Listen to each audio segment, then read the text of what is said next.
Благодарю, Владимир. Прошу вас. Thank you very much, Your Excellency, Secretary General, Your Excellency, President Hollande, heads of state and government, ladies and gentlemen. It is a great honor to address such a representative conference. Climate change has become one of the gravest challenges that humanity is facing. Caused by global warming, hurricanes, floods, droughts, and other anomalies, are a source of an ever more tangible economic damage. They destroy the natural, well-established habitat of the humanity. Our ability to successfully address climate change problem will determine the quality of life for all people on the planet, economic growth, and sustainable social development of the whole regions. Russia has been contributing actively to the addressing global warming problem. Our country is taking the lead in terms of reducing energy intensity reduction of our economy. We have reduced it by 33.4% over the period from 2000 up to 2012.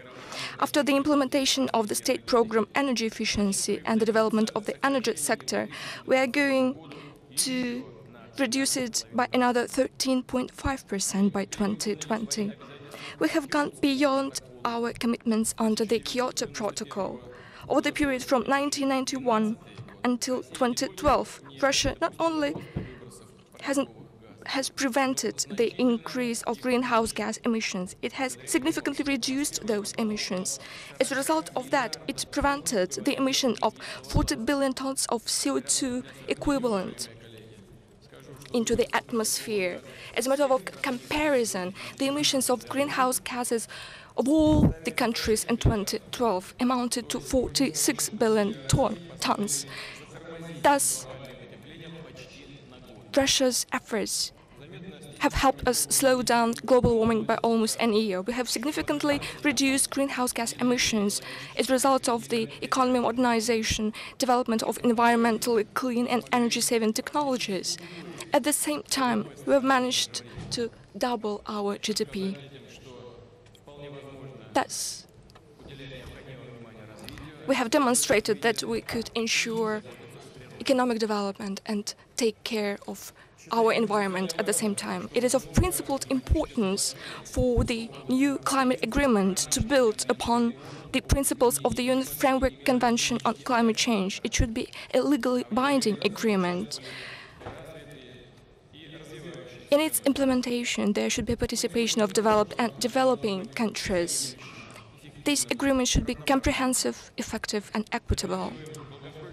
We fully uphold the long-term goal of the new agreement to limit the growth of global temperature by the end of the 21st century to 2 degrees Celsius.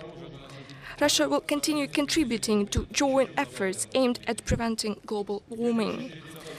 By 2030, we are planning to reduce greenhouse gas emissions by 70% from 1990 level.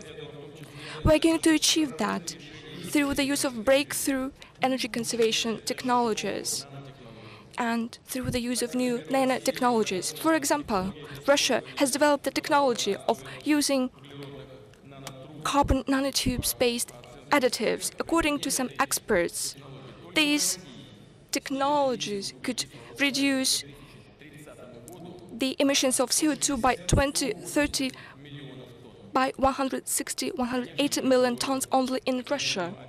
Naturally, we are standing ready to exchange those technological solutions.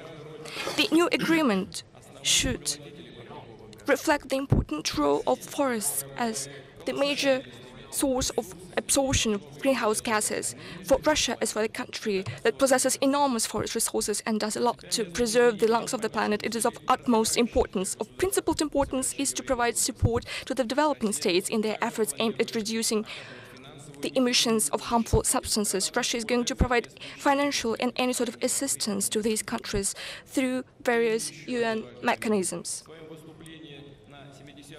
In my speech at the 70th session of the General Assembly, I have mentioned that we should develop a comprehensive approach to addressing the climate change problem.